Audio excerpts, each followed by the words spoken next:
coming from professional sports, how does that carry over into your work and your craft as an actor? Do you allow it to carry over? Do you fight it? Great. Yeah, it's an interesting question. Well, it drives it always drives me. The competition is a driving force. It has a negative side in that you think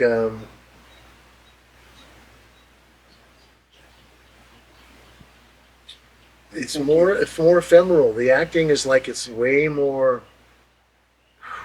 It's hard to grab. It's like if I get three base hits and 10 at bats, I'm a 300 batter.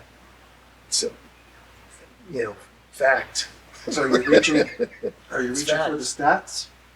Well, Is it a push for it? if you don't book a job for 6 months or 9 months, you're like, wow. I mean, do I do this? Do I not do this? It's totally different. You can, yeah, and then you could say, no, I do this because I can feel that I'm getting better every time. I'm getting more able to communicate who I am and more able to represent a market that I want to play in, or um, and then the hitter goes on a cold streak. He's 0 for 19. He's 0 for 20. He has self doubt that is he has to convince himself. I can hit this guy, and then every time it's a different pitcher, and he has to convince. And the doubt is just right there. You can't do it anymore. You can't do it anymore. And then the only one he talks to and he can talk to is himself. Because in that moment, he's in that little box in front of the plate, and there's no one there but him. In those conversations with yourself, are you in the conversation in the room, or are you having this conversation with yourself before you're My experience is auditioning or my experience has been both. I've been I've been in the full conversation in front of two or three other people. They don't know what I'm doing, but I know I'm in a freaking conversation with myself. That I can do this. That I can fool them or pull this off, or I can communicate or whatever. And then sometimes it is sometimes it is in the waiting room, and then sometimes it's in the car when you bang the car into the sidewalk right before you walking into the audition, and you have to go and you go to yourself, all right, cowboy, you're not really ready to go audition right now. You're really kind of not in your body. I mean, that would be like a batter coming up to the plates with one shoe on and digging in and realizing that he has no shoe on his left foot, and then going, oh, time out. I got to get my left shoe.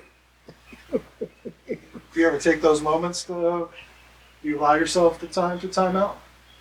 The more you do, the better I get. The more you do, the better it all calms down and gets calm, and the voice goes down, or you start to communicate it when you take the time. Have you done that in the rooms, in the audition room? More and more, and it's a new muscle to do that. Taking control of the space. Yeah, and say, listen, let's do something again, but let me do it. Let me just take my time. Give me 5 minutes. I'd like 5 minutes right now. What do you think what do you think their thoughts are on that? You Being know, a casting agent or a director, what's your instinct say? I'll tell you what I think about it. you'll tell me later. I'll tell you later. Okay. Well, my instinct on that one is, it's it's all a toss up. If you've shown them that you're unique enough that they might get something unique, maybe they'll give it to you without judging you on their side internally. The other part of me is like, they don't give a F, doesn't really matter. They're like, we want what we want, and why are you asking? Why are you bothering? That's not what professionals do. Anybody that I've ever had a good time with playing the game and having fun, they'll get it, and they'll give it to me because they like me enough, and it probably doesn't work to your advantage. the one thing you've done is you've had some terms for the first time in your life. There you go. I've had some terms. I got some terms. I got some terms in this life, Yes. and I'm not just an object. And I'm not an object. I got terms, and I got a part of this. I got a part to play in this whole process. That's right. And more than just acting it, all of me has a part to play in this. And I want terms. And having not had terms for long enough in this life, and allowed other people to not give me terms, and accepted their crumbs. Well, those are the people that when you walk into a situation, an audition, there's going to be those that have already made a decision about like that. you Within 2 seconds. before you even took Talk. the seat. Yes. Yeah, they Absolutely. already, as a filmmaker and as somebody who puts their own money into these projects, I want to work with people that communicate. So only want to. I want to work with people that can come into the room, I sit down and take the time. Yeah. When they communicate, and you're whether you're dealing with $20,000, $100,000, or $2 million, Doesn't matter. you want to work with people, especially when it's your own money. You want to work with people that are willing to communicate, that are willing to take a swing too. Want to communicate. The guy with it locked into the thing here will be the worst experience of your life. Mm-hmm. I had a theater director, and then the girl that I was working with, she said, "I need you to be right here when Sam comes over to talk to Wanda." And I said to her, "I can't promise that. Right. I can't promise you that." "Well, what do you mean?" And she would report me to the director, who had Broadway experience. "I need you to be." And I said, "Then I'm a robot. Now I'm just a robot." Right. And I have no terms. Right. I have to feel what's going on for it to be for me to communicate to you that I like you, or I'm back to being an automatron, whatever the word is. Automaton. And having done that in earlier life and in corporate world, you don't do this in corporate world, ask for terms. No, they hire you and it's top down. They have the terms and you either agree to them or you don't. And once you land that role, how secure and safe do you feel in having that role and getting the next one, and so on and so forth?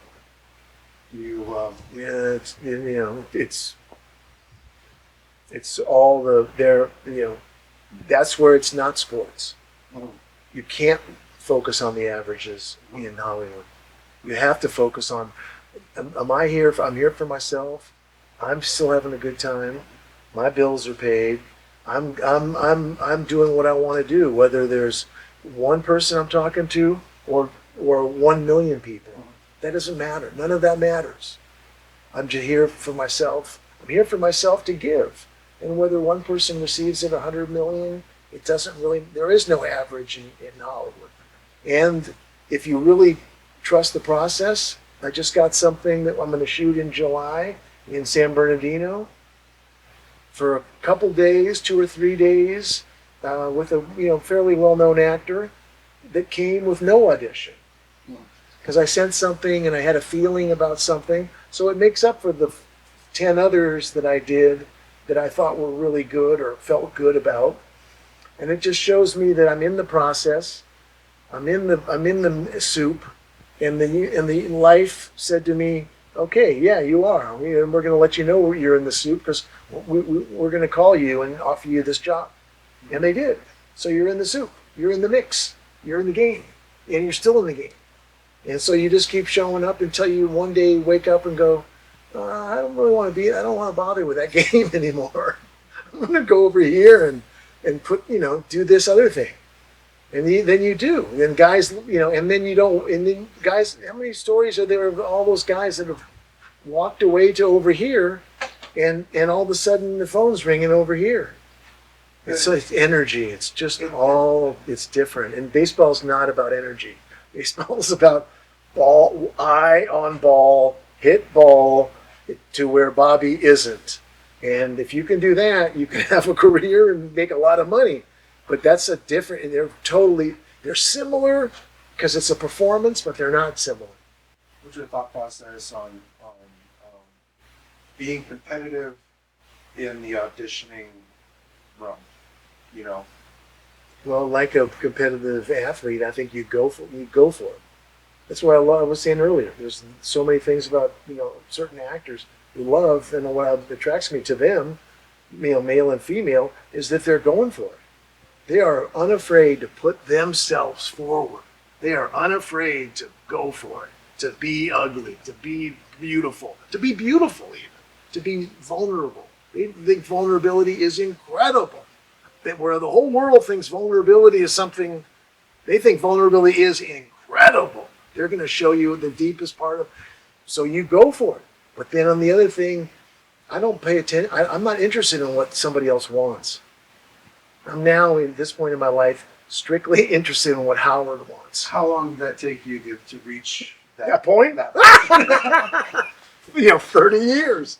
30, all the programming had to be broken down because I'm here to please you. All the programming had to be unwired, unhooked. And I had to have a couple of experiences where it was like, oh, you asked for this and they gave it to you. The people want to work with you. It's not like that original, first 10 years of life. So things are different now. And then, okay, water that energy, water that, and run with that. And something. repression? Right, and then the feeling of it will create something in the room. Something's going to happen new. Oh, absolutely. Absolutely. Something different, new, and then, if they look at it and go, no, that character would never do that. Bullshit.